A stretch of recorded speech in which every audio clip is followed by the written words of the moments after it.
Bonjour à tous. Il me fait grand plaisir de vous souhaiter la bienvenue à la toute première édition des conférences du doyen. Nous avons voulu initier cette tradition à l'Université de Montréal, comme c'est le cas dans la plupart des facultés de médecine en Amérique du Nord. Ces conférences se tiendront 1 à 2 fois par année sur des thématiques en lien avec la mission d'excellence de notre faculté, soit en recherche, en enseignement et en responsabilité sociale. Aujourd'hui, j'ai le plaisir et l'honneur de recevoir Mme Rachel Thibault, qui a été professeure d'ergothérapie à l'Université d'Ottawa de 1992 à 2018. On me dit qu'elle a également enseigné ici à l'École de réadaptation de l'Université de Montréal, où elle est bien connue. Docteur en psychologie et ergothérapeute, Rachel Thibault est spécialiste en résilience psychologique, réadaptation à base communautaire et soutien par les pairs, et plus spécifiquement dans les contextes complexes tels que les zones de conflit ou sinistrées et les régions difficiles d'accès. En 40 ans de carrière, elle est intervenue auprès des populations les plus vulnérables, du cercle polaire arctique jusqu'au cap de Bonne-Espérance, en passant par les zones de guerre d'Afrique de l'Ouest. En 2013, elle a reçu le titre d'officier de l'Ordre du Canada pour couronner l'ensemble de ses travaux. En 2015, la Société canadienne de santé internationale lui a remis un Lifetime Achievement Award et la même année, la Faculté de médecine de l'University of British Columbia lui a décerné un doctorat honorifique. Aujourd'hui, elle nous offre à tous sa conférence intitulée Ubuntu, voie d'équité, d'inclusion et de résilience.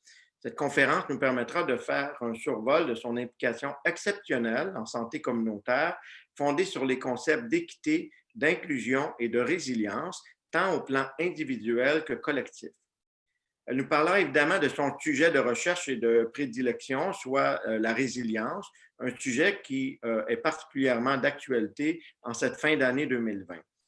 Je suis convaincu que l'expertise de Mme Thibault pourra offrir des outils supplémentaires à nos professeurs, professionnels de la santé, étudiants et membres de notre personnel administratif qui se dévouent de façon remarquable au cours de la pandémie que nous traversons.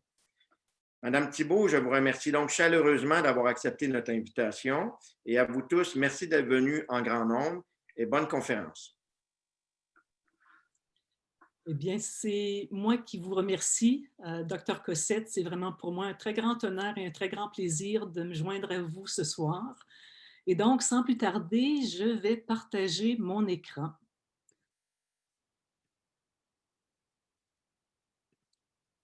Alors, ce soir, je vais vous parler d'Ubuntu, probablement un terme que vous n'avez pas vraiment croisé souvent.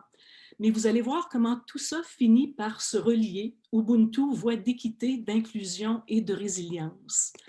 Alors, quels sont mes objectifs avec vous ce soir? Le premier, c'est vraiment de vous présenter ce concept d'Ubuntu qui a eu véritablement un impact majeur sur ma carrière. Et donc, je voulais vous le présenter et vous le définir. Je voulais ensuite identifier ses apports sur le plan de la santé, voir comment ce concept, qui est d'origine zoulou en Afrique du Sud, comment ce concept peut quand même enrichir nos façons de faire de la prestation des soins de santé. Puis décrire aussi comment cette tradition, c'est une tradition qui marie fondamentalement équité et inclusion, comment cette tradition aussi vise à accroître la résilience individuelle et collective, et peu importe notre appartenance culturelle. Oui, le mot Ubuntu nous vient des Zoulous, mais vraiment le concept est universel et c'est ce que j'aimerais démontrer ce soir. Alors, pour situer un petit peu comment tout ça a évolué dans ma vie, mes premiers contacts avec les systèmes de santé, ça s'est fait lors de mes premiers emplois. Donc, le tout premier à l'hôpital Royal à Ottawa, en psychiatrie adulte, et ensuite à l'hôpital Grace à Toronto, en soins palliatifs. Et donc, au tout début de la vingtaine, je suis entrée en contact avec à la fois la souffrance et le réseau de la santé. Peu après, j'ai déménagé en Nouvelle-Écosse et j'ai travaillé dans un milieu rural, la vallée de l'Annapolis. Et ça m'a permis encore une fois de voir un petit peu les disparités au niveau de la santé, certaines iniquités urbaines, rurales. Et ça a commencé à démarrer une réflexion. J'ai décidé de rentrer au Québec, de venir à Montréal faire mon doc, en fait à l'Université de Montréal, en psychologie. Et pendant mon doc, j'ai choisi de faire du bénévolat au Centre des femmes de Montréal. Et ce qui m'a beaucoup étonnée à ce moment-là, ça a été de voir l'ampleur des iniquités qui jusque-là, j'avais plus ou moins pressenti. Donc, j'accompagnais des femmes immigrantes, des femmes qui vivaient de la violence conjugale, des femmes qui cherchaient désespérément à faire entendre leur voix, mais qui avaient très, très peu de canaux officiels pour le faire. Et donc, pour moi, ce passage par le Centre des femmes de Montréal m'a permis d'approfondir des réalités qui jusque-là m'étaient étrangères. Mais je vous dirais que le plus grand choc dans cette prise de conscience des inégalités sociales et de l'exclusion, c'est arrivé dans ma vie au moment où je suis allée faire mon deuxième postdoc à Los Angeles. Et mon postdoc s'est déroulé dans une université privée très riche. Et ce qui m'a étonnée, compte tenu justement de mon parcours jusque-là, ça a été de voir à quel point les, les projets de recherche, le travail qu'on faisait en santé, en fait, se préoccupaient presque exclusivement des enjeux relatifs aux personnes relativement à l'aise financièrement, que les déterminants sociaux de la santé, les enjeux qui affectaient la masse de la population étaient, pour ainsi dire, absents de nos programmes. Et c'est vraiment là où j'ai commencé à me poser la question des aspects systémiques, de mettre le doigt un peu plus précisément justement sur ces questions d'inégalité et d'exclusion. Et à ma grande surprise, à la fin de mon postdoc, l'université en question m'offre un poste. Et à ma toute aussi grande surprise, j'ai choisi de le refuser. C'est clair que ça crée certains remous dans mon environnement parce qu'un poste dans une université américaine prestigieuse, mes proches auraient voulu que je l'accepte, mais j'avais atteint un point où ma démarche morale me rendait incapable, en fait, de faire ce choix-là. Et j'étais tellement déstabilisée que j'ai même choisi de quitter complètement le milieu universitaire. J'ai tout plaqué et je suis partie pour le Grand Nord. Et j'ai choisi de reprendre un poste clinique, de faire abstraction de ma maîtrise, mon doc, les deux post-docs, mettre tout ça de côté et dire, moi, je reprends contact avec mes racines cliniques, j'essaie de me refaire une tête par rapport à ce que je juge important dans ma vie. Et donc, dans les territoires du Nord-Ouest, je suis devenue chef ergothérapeute pour l'ensemble des territoires. C'était avant la création du Nunavut. Et donc, ça veut dire que le territoire qu'on couvrait, à partir de l'hôpital Stanton de Yellowknife, ça partait de la frontière du Yukon et jusqu'à ce qu'on appelait autrefois la terre de Baffin, qui est maintenant le Nunavut, et en incluant le Nunavut. Donc, un territoire qui avait pratiquement la taille de l'Europe. Puis on était de toutes petites équipes de personnel en réadaptation qui tentions de faire du mieux qu'on pouvait avec les moyens du bord. Mais assez rapidement, là aussi, ce qui m'a rattrapée, ce sont les questions d'inégalité. On le voit maintenant dans les médias, mais c'est clair que c'était comme ça aussi il y a 30 ans. Les communautés qui n'avaient pas accès à de l'eau potable, les communautés où le chauffage était presque inexistant, les communautés pour qui les services de santé, ça se résumait à quelques visites par année. Et à la mesure de mes moyens, j'ai vraiment tenté, et avec nos équipes, tenté d'améliorer la situation, mais j'arrivais avec une perspective qu'aujourd'hui je qualifierais de sauveur, en disant, j'ai le bagage, j'ai le pouvoir, je vais changer les choses. Et j'ai fait de très nombreuses erreurs. Je vous en partage juste une. À un moment donné, il était temps de commander des fauteuils roulants et donc je me fie à ma compétence et je choisis les modèles que je jugeais les plus performants. Alors, on fait venir tout ça à Yellowknife, on les distribue dans les territoires du Nord-Ouest. Les fauteuils que j'avais choisis, en fait, étaient constitués d'un ensemble de pièces de plastique. Tout a pété à moins 40. Et je peux vous dire ce soir que jamais j'oublierai le regard de mon interprète inuit qui m'a dit « Si seulement tu m'en avais parlé, moi je te l'aurais dit ». Mais à l'époque, ça ne m'a même pas effleuré que je pouvais consulter mon interprète, que je pouvais consulter les membres des communautés amérindiennes ou inuites pour m'éclairer sur les aspects de santé. Et donc, j'ai fait beaucoup de faux pas, mais éventuellement, je me suis retrouvée devant la nécessité de la solidarité et du respect des milieux, que la seule façon viable de fonctionner, c'était de le faire collectivement. Et donc, compte tenu des conditions dans le Nord canadien à l'époque, puis encore aujourd'hui, je me sentais dépassée par les événements et j'ai appelé l'Organisation mondiale de la santé qui m'a dit: les conditions dans lesquelles vous vivez ressemblent énormément aux conditions qu'on retrouve dans les pays à très faible revenu. Alors, on peut vous proposer une stratégie qui s'appelle la réadaptation à base communautaire. Et c'est là où j'ai commencé ma formation en réadaptation à base communautaire qui se fonde beaucoup sur les concepts d'interdépendance, de solidarité et des concepts aussi d'inclusion. Et donc, à Yellowknife, dans mes premières leçons, ça a été tout d'abord de reconnaître mon ignorance. Oui, j'avais beau avoir tout le parcours universitaire avec le doc, les 2 post-docs, je ne connaissais rien du terrain.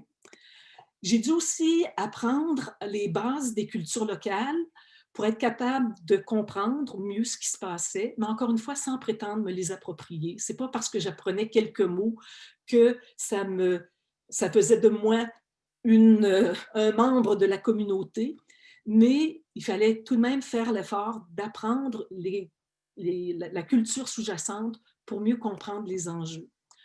Et puis pour faire ça, c'est évident que j'avais besoin de ce qu'on appelle des courtiers culturels, c'est-à-dire des gens qui connaissent, qui sont membres de la culture qu'on vise, qui la connaissent très bien et qui peuvent faire le pont entre nous et la communauté qu'on désire desservir. Et tout aussi important, ça a été d'apprendre à adopter une posture de curiosité et de bienveillance. Et avec le recul, je peux vous dire que ce choix-là, de reconnaître mon ignorance, d'aborder les choses avec curiosité, puis en ayant à cœur le bien-être des gens avec lesquels je travaille, a fait en sorte qu'on m'a beaucoup pardonné. Oui, j'ai fait des erreurs, mais à cause de cette posture d'ouverture, de curiosité, les gens ont su passer l'éponge. À cause de raisons familiales, j'ai dû quitter le Nord que j'adorais. En fait, s'il n'y avait pas eu de la maladie dans ma famille, je serais encore probablement dans le Grand Nord aujourd'hui. Et j'ai fait un retour en milieu universitaire. Et moi, quand je suis revenue, justement après être passée en Nouvelle-Écosse, après avoir vécu aux États-Unis, après avoir vécu dans le Nord, je suis revenue en milieu universitaire avec la conviction profonde que la voie à suivre, la bonne voie dans la prestation des soins de santé et dans la recherche sur la prestation des soins de santé, c'était la formule de la recherche-action participative. C'était une forme de recherche qui était naissante à l'époque, mais pour moi, c'était devenu une évidence. Il fallait absolument qu'on adopte cette recherche-action participative, tant dans la recherche que dans la prestation des soins, pour s'assurer justement qu'on n'achète pas les mauvais fauteuils roulants, pour s'assurer qu'on puisse combler les besoins correctement en tenant pleinement compte du contexte. Il y a 2 piliers de la RAP, il y en a plus, mais les 2 principaux que je voulais vous partager. Donc, la recherche-action participative, elle se définit comme un engagement collectif pour investiguer un enjeu ou un problème et apporter une solution. Donc, ce n'est pas le chercheur tout seul dans son laboratoire, c'est vraiment collectif. Et ça se fonde sur la construction d'alliances égalitaires entre les chercheurs et les participants dans la planification, l'implantation et la dissémination de la démarche de recherche. Et quand on en vient à l'étape de la planification des soins de santé, eh bien, les participants sont là aussi au moment de la planification, de l'implantation et de l'analyse des résultats. Et de façon égalitaire, pas simplement comme un élément supplémentaire qui vient se greffer en bout de course ou simplement pour que ça paraisse bien, mais des participants véritables dans le processus. Je dois vous avouer que mon réatterrissage en milieu universitaire a été dur parce que j'ai fait face à 3 réactions. La première, ça a été l'indifférence. Quand je parlais de cette nouvelle façon de faire les choses, on s'est dit, bon, ça c'est la petite dernière qui arrive avec ses idées farfelues, ça va lui passer. Première réaction. Deuxième réaction, ça a été une forte résistance pour des raisons de tradition. On me disait, la recherche, c'est pas comme ça que ça se fait. La recherche, c'est évident, c'est le chercheur qui a des outils de recherche, c'est le chercheur qui comprend la recherche, et donc c'est le chercheur qui mène la recherche, point à la ligne. Et donc, c'était le modèle dominant de recherche qu'on voulait simplement perpétuer. Je venais un peu bousculer les habitudes. Mais la plus grande résistance, et ça j'ai trouvé ça intéressant, c'était une résistance qui se fondait sur le conflit entre des paradigmes divergents. Après avoir vécu les expériences que j'avais vécues, j'avais compris que ce qui était le plus important, c'était de donner une voix aux populations locales pour qu'elles puissent définir leurs besoins en santé et aider à construire les stratégies qui seraient les plus pertinentes et les plus adaptées à leur milieu. Donc, pour moi, la question d'empowerment, d'autonomisation, était au cœur de la démarche. Mais ce qui m'a frappé de plein fouet, c'est le modèle de charité et de pitié. Et donc, le plus gros obstacle que j'ai vécu à l'université, j'ai été incapable de faire passer des projets de recherche-action participative.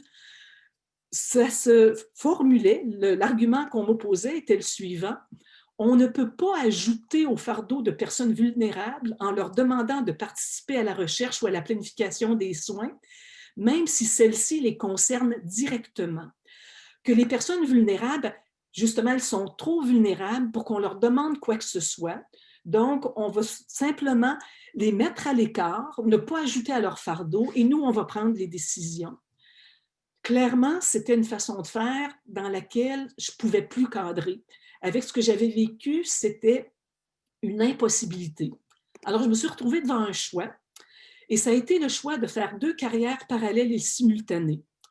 Alors, d'un côté, j'ai fait de la recherche traditionnelle sans bousculer l'ordre établi. Donc, je suis chercheur, j'ai mes sujets et je fais les choses comme on les a toujours faites, ce qui m'a permis de grimper les échelons de la hiérarchie universitaire. Mais en parallèle, sous couvert des activités de service à la communauté, je me suis lancée à corps perdu dans le travail, justement, en mode de recherche-action participative avec des populations vulnérables sur 4 continents. Et c'est vraiment ma passion. Et la grande ironie, quand je regarde ma trajectoire, c'est que ce dont je suis le plus fière aujourd'hui, c'est en fait, et là où je suis convaincue que j'ai eu le plus grand impact, c'est avec la forme de recherche qui n'a jamais été reconnue par la structure universitaire. Et encore une fois, je parle de l'ancien temps, les choses évoluent, changent, mais c'était le contexte dans lequel j'évoluais. Et donc, dans ce contexte-là, au début des années 90, on me demande d'intervenir en Afrique sur les questions de sida. Et à ce moment-là, je peux dire que j'ai vécu un phénomène que moi j'appelle ma métamorphose africaine. Et qu'est-ce que je veux dire par ma métamorphose africaine? Si on se remet à l'époque, c'était l'époque où la pandémie de sida faisait rage. Les années 90, les années 2000, c'était vraiment une, une situation qui dépasse l'entendement. Les gens mouraient comme des mouches. Juste pour vous resituer, en Afrique seulement, il y a eu plus de 30 millions de morts. Et donc, on côtoyait constamment la souffrance, la mort, les inégalités. Et à travers ce chaos, il y a une observation que je ne pouvais pas éviter, c'était de réaliser que les communautés les plus résilientes étaient celles qui faisaient preuve de bienveillance et de solidarité. Et quand je parle de communautés résilientes, je ne parle pas évidemment de communautés où les gens ont mieux survécu littéralement au sida, au sens qu'il y a eu plus de survivants, mais des communautés où cette période difficile a été mieux vécue et des communautés où la qualité de vie était supérieure, en ce sens que les gens avaient appris à s'épauler, avaient appris à partager les ressources qu'ils avaient, et ce réflexe de bienveillance et de solidarité en bout de course, se traduisait quand même par de meilleurs résultats au plan de la santé. Et ce qui me frappait dans ces communautés-là, j'ai travaillé dans une vingtaine de pays en Afrique, il y avait un mot qui revenait souvent, Ubuntu, et c'était les communautés qui se réclamaient d'Ubuntu, pardon, qui semblaient s'en tirer le mieux. Alors, qu'est-ce que c'est que ce fameux Ubuntu? Comme je vous le disais, c'est tiré de la langue zoulou et c'est tiré d'un proverbe zoulou qui, si on le traduit en français, signifie « Je suis parce que nous sommes tous ». Ubuntu, c'est un concept qui se fonde principalement sur la notion d'interdépendance. Et Mandela lui-même en a parlé à maintes reprises. Il nous disait, en Afrique, nous avons le concept d'Ubuntu, le sens profond que nous ne sommes humains que grâce à l'humanité d'autrui, que tout ce que nous accomplissons en ce monde est dû à part égale au travail et au succès d'autrui. Et donc, on le voit dans Ubuntu, oui, il y a cette interdépendance, mais il y a aussi une grande part d'humilité. Si j'ai un succès, ce n'est pas que mon succès. Ce succès-là, il se situe dans la lignée de tout ce que les autres ont accompli. Desmond Tutu rajoute au concept d'Ubuntu en disant « Ubuntu est difficile à traduire dans les langues occidentales. Le mot évoque l'essence même de ce que c'est qu'être humain. Être généreux, être accueillant, chaleureux, bienveillant. On partage ce que l'on a. C'est affirmer que mon humanité est inextricablement liée à la tienne. Nous appartenons au même noyau de vie. » Et donc, ce principe que j'ai vu en action dans les communautés atteintes du sida, comment est-ce qu'on peut le décortiquer et appliquer ces principes dans le domaine de la santé, là-bas, ici comme ailleurs? Le premier principe au centre d'Ubuntu, comme Mandela et Tutu l'ont bien illustré, c'est d'adopter une posture de bienveillance. Et j'élabore pas beaucoup tout de suite parce qu'on va y revenir un peu plus tard dans la présentation. Mais cette posture de bienveillance et de solidarité, c'est vraiment au cœur d'Ubuntu et c'est ce qui a permis à de nombreuses communautés, encore une fois, de mieux survivre. Deuxième élément d'Ubuntu, faire preuve d'humilité. Quand je repense à mon travail dans le Nord, je réalise que c'est important de reconnaître que lorsqu'on fait de la santé communautaire, lorsqu'on choisit d'agir dans le domaine de la santé, on ne vient pas sauver, mais on vient plutôt servir. Et il faut réaliser qu'on est simplement un membre de l'équipe comme tous les autres. En ce sens que moi, comme ergo, je contribue une forme d'expertise qui est nécessaire au succès, mais on sait tous qu'un programme de santé qui est efficace, il ne repose pas sur une seule expertise, mais un ensemble d'expertises. Et donc, je vais faire preuve d'humilité et reconnaître que les expertises des autres autour de la table, même s'ils ne sont pas professionnels, est tout aussi valable que la mienne. Une fois que j'ai compris le principe, je vais être beaucoup plus ouverte au fait de partager le pouvoir qui m'échoit. Dans la plupart des projets, c'est clair, c'est moi qui avais le pouvoir, l'argent, mais c'était de réaliser, non, dans l'esprit d'Ubuntu, ce pouvoir doit être partagé. Et un des premiers à l'avoir fait de façon très explicite dans le monde occidental, c'est Anthony Fauci. C'est un des pionniers de la recherche sur le sida et en 88, il a répondu positivement à des pressions, entre autres de la communauté gay, des gens qui étaient atteints par le sida, qui lui demandaient de participer aux recherches, et pas simplement comme sujet, mais pour être capable de déterminer les enjeux et les façons de faire, les stratégies utilisées en recherche. Et Fauci a dit oui. Ça a été un des premiers à choisir de faire de la recherche, non pas uniquement sur les personnes atteintes, mais aussi et surtout avec elles. Et je peux vous dire que ça a créé un tollé de protestation. Il y a même eu des pétitions de la part de certains scientifiques pour mettre Fauci au banc de la communauté. Mais il a tenu bon et grâce à lui, certaines pratiques ont tranquillement commencé à changer. Et donc, une fois que je choisis de partager ce pouvoir, la question qui demeure, c'est quelles sont les les expertises que je n'ai pas et qui vont être nécessaires à l'inclusion et au succès du projet. Puis en ouvrant mes œillères, au-delà justement du créneau uniquement professionnel. Une expertise que moi je n'ai pas quand je travaille avec des populations vulnérables, c'est de pouvoir consulter véritablement, consulter ces populations. Pourquoi? Parce que de par mon statut, de par mes origines, déjà d'emblée, je suis intimidante, je peux même constituer une menace dans leur esprit.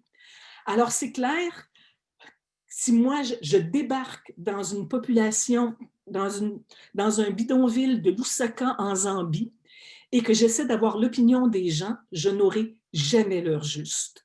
Et donc, il faut apprendre à créer des conditions propices à des consultations participatives, démocratiques, où chacun se sent respecté et sans différentiel de pouvoir. Alors, comment on le fait? En identifiant des acteurs locaux, des gens qui sont bien reconnus dans leur milieu et qui sont prêts à agir comme agents de consultation auprès des communautés vulnérables. Sur l'image qu'on voit, c'est une amie et collègue. En fait, elle n'a pas de formation professionnelle. Christine a une boutique de vêtements en Zambie, une femme super organisée. Et c'est elle qui a fait toutes les consultations communautaires sur les questions des besoins dans le cadre du SIDA dans sa communauté et non moi. Et donc, tout a pu se dérouler dans la culture, dans la langue locale et sans l'ombre d'une étrangère qui aurait pu fausser les données.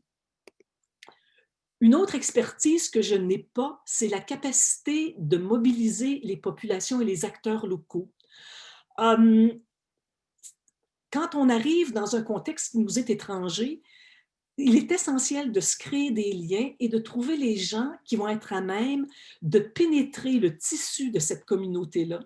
Et l'image qu'on a à l'écran, en fait, c'est moi en Irak avec mon interprète, mon courtier culturel et un leader local très bien respecté qui s'appelle Mohamed.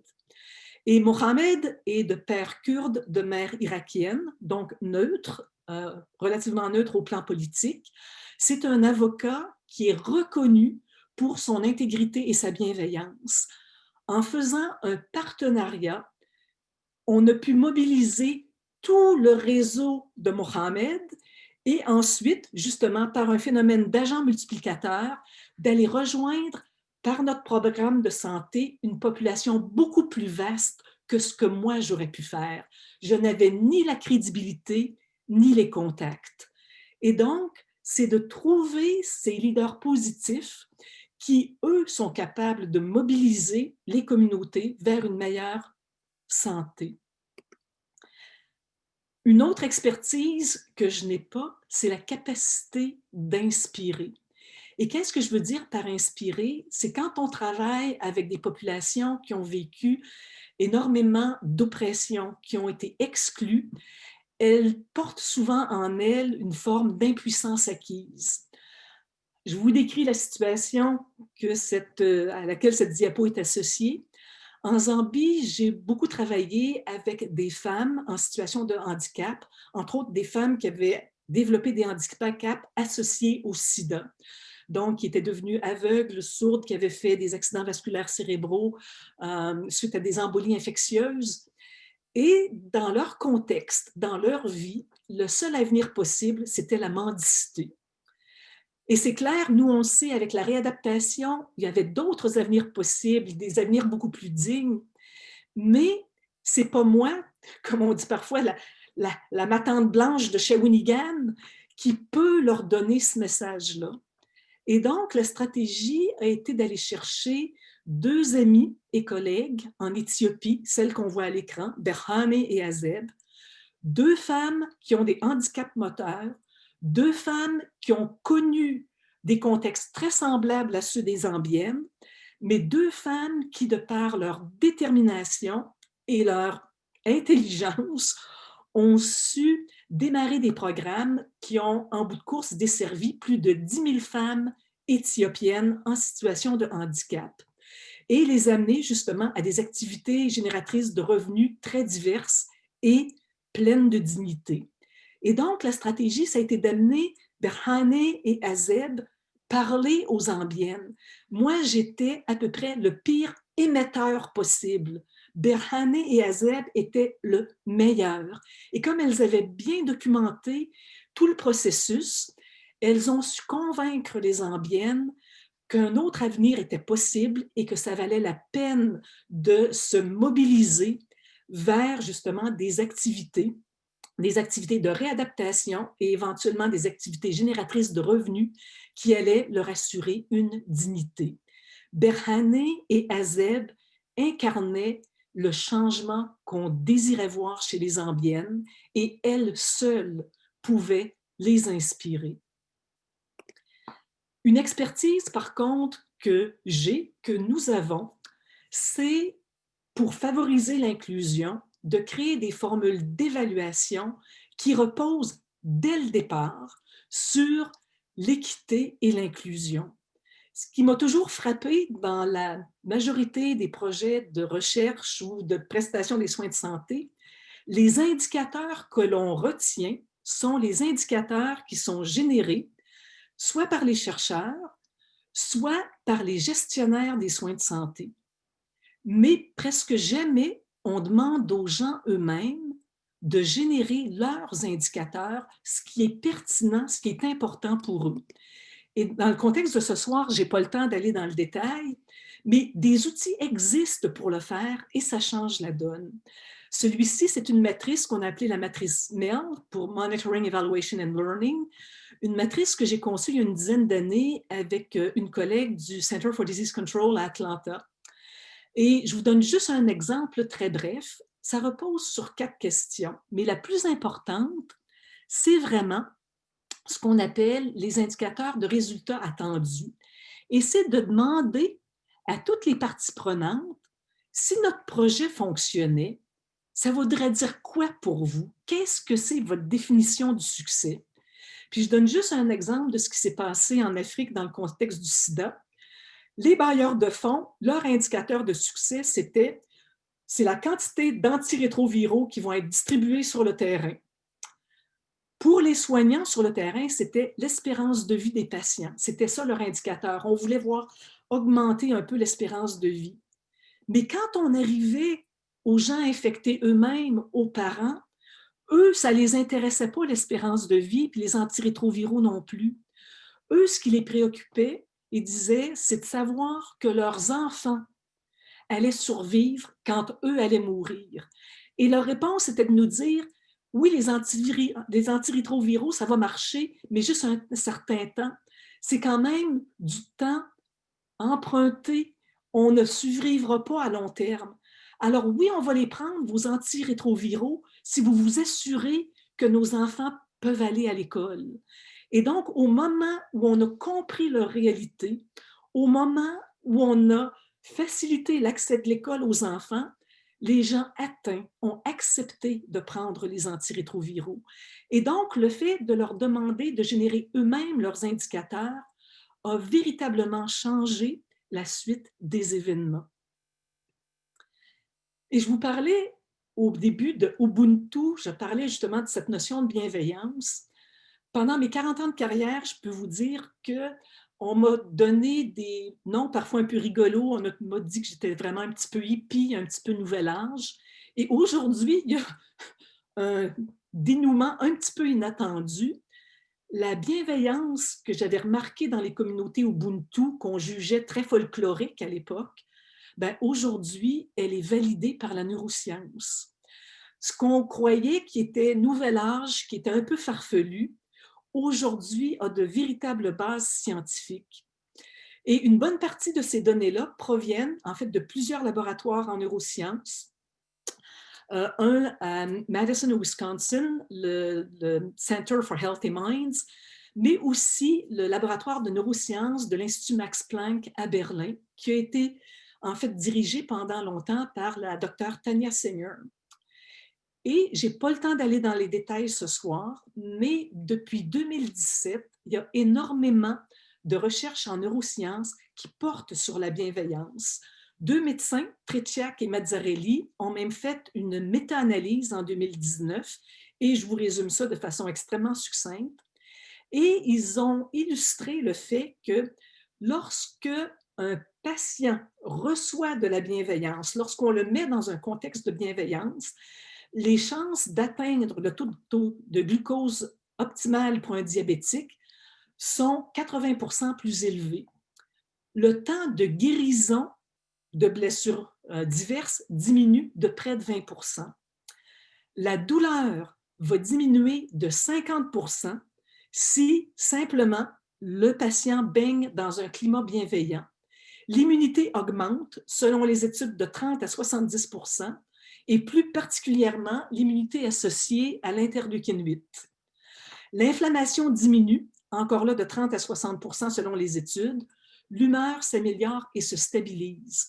Donc, si nous, en tant que soignants, on adopte cette bienveillance inhérente à Ubuntu, on améliore leurs paramètres physiques et psychologiques.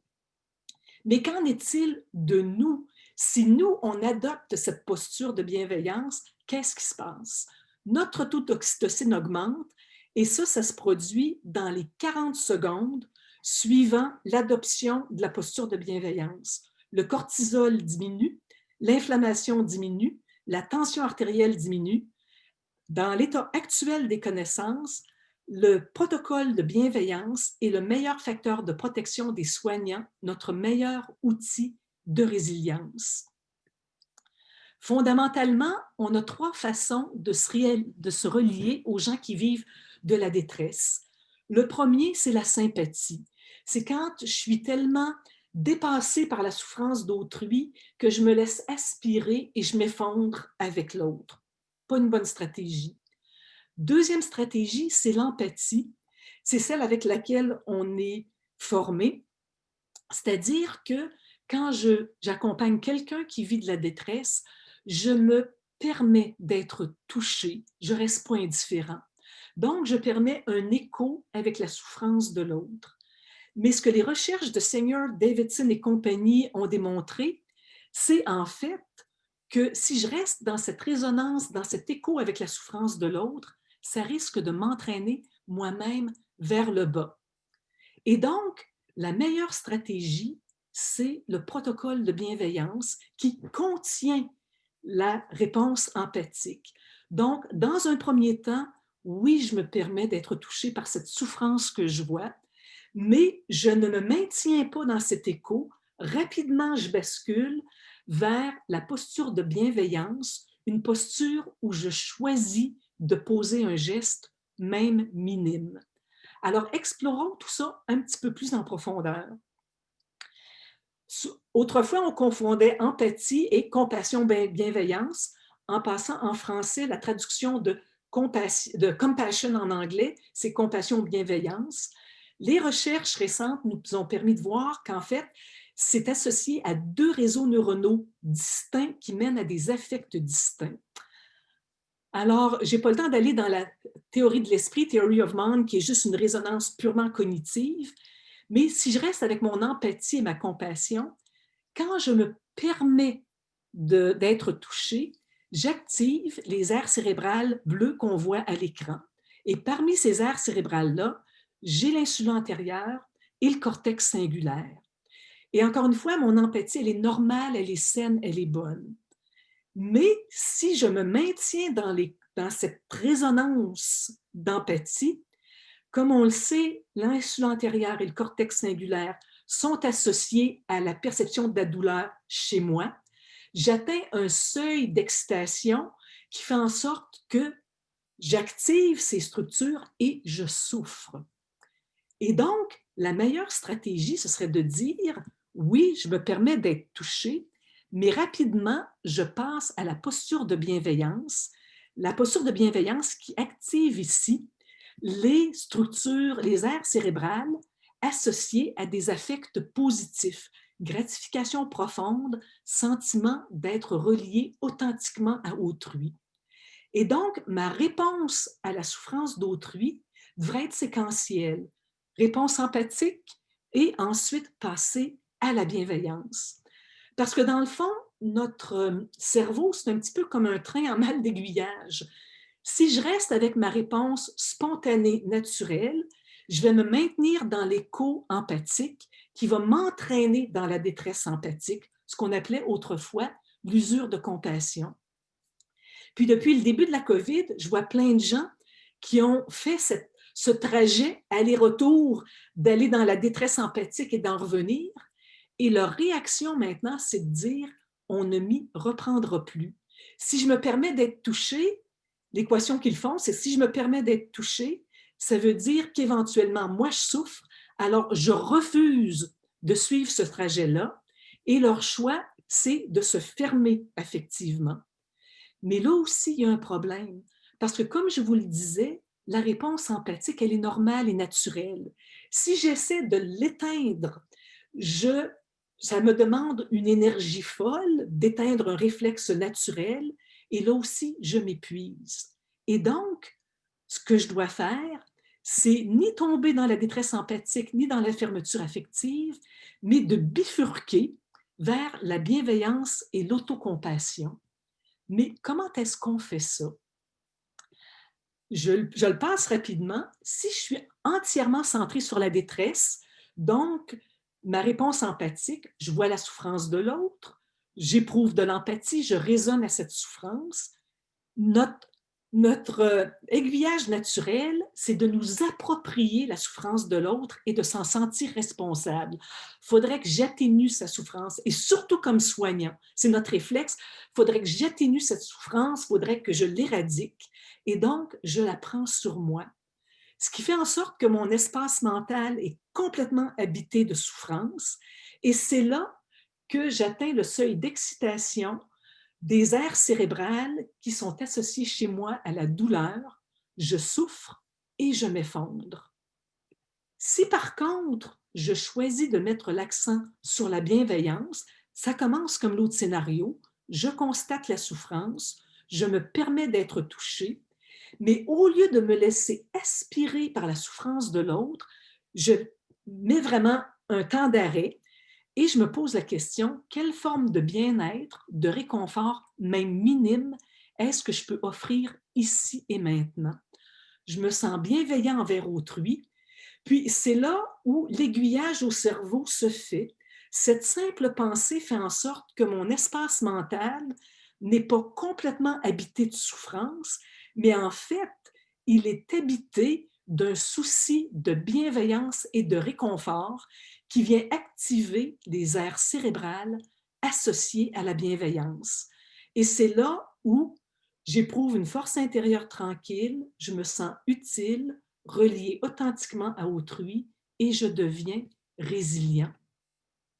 Et donc, à la troisième étape, je dois faire un choix. Je continue tout droit ou je bifurque à droite. Pour bien distinguer les deux phénomènes, je vous donne un exemple d'empathie. C'est la COVID, j'entre dans une chambre d'hôpital, je vois quelqu'un qui est branché de partout, qui est intubé, qui a une sonde urinaire, et je suis capable de ressentir un écho de cette souffrance-là, de dire oui, je peux m'imaginer ce que ça doit être d'avoir le ventilateur, le respirateur dans l'arrière-gorge. Je peux savoir d'avoir la sonde urinaire, d'être incapable d'aller aux toilettes, d'être branché de partout, d'avoir mal. Ça, c'est mon empathie, une réponse normale. Mais je ne dois pas rester là. Je dois basculer vers la bienveillance. Et donc, les gestes que vous voyez à l'écran, prendre quelqu'un dans ses bras, mettre une main sur un front, ça ne changera peut-être pas la donne physique de façon spectaculaire, mais ça permet, comme je vous le disais, à la personne qui reçoit la bienveillance d'avoir à tout le moins une stabilisation de l'humeur et ça permet aux soignants de passer en mode bienveillance et de se protéger, de cultiver sa résilience. Et encore une fois, cet aiguillage vers la résilience, vers la bienveillance, est une question toute simple. Quel réconfort, même minime, puis-je offrir dans l'ici et maintenant? Les recherches de Davidson nous ont appris que cette bienveillance, c'est vraiment inhérent à notre nature humaine, qu'on a besoin de l'exprimer, qu'on est câblé, en fait, pour apprendre la bienveillance de la même manière que nous sommes câblés pour apprendre à parler.